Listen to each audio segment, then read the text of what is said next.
mga sa Davao City Jail Mail Dormitory ang mga sako sa bugas o dilatang ang kantidad og 309,000 pesos gikan sa lokal nga kagamhanan kagapong adlaw. Ang mga donasyon naglangkob sa 90 ka sako nga bugas og 30 ka kahon First sa time mo. sardinas.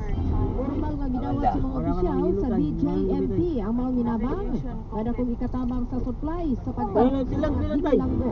Inikalaka kumain sa padayon suporta sa siyudad alang sa ayuhan sa mga anaa sa pasilidad.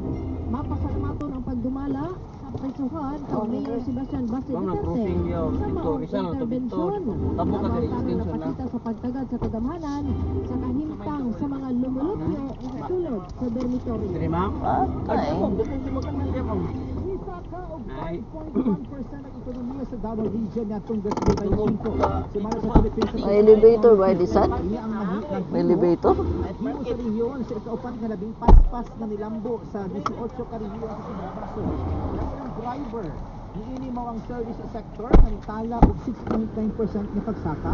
Di niamot kini og 797.50 billion pesos. Paano man nagkuha niya? Automatic na sa PSA Davao. Wala nang nagbayad ko to sa elevator. Hindi ka nagpakiana ba ya? Gawa sa serbisyo, ang industriya isa ka usab og Kato daw anay san? Samtang ang agrikultura nga bangon usab sa 1.9% ka paglambo. Ang bayad sa ito.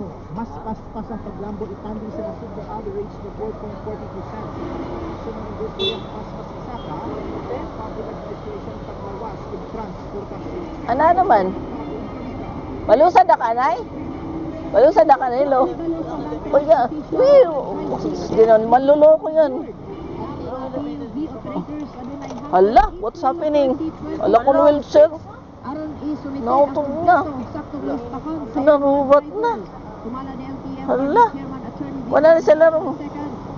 Nag-iba na. Ano ba nira? Itsa man siguro nira.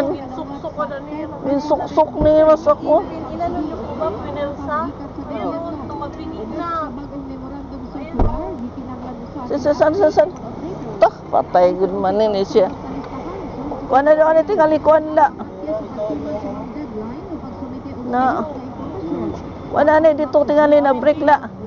Kulang la hangin. Tumag. Kuan dito anay sa ano sa break ba mati na tanggal. Ay buildingan. Ginitsa siguro. Patay, paano man ako siniya na?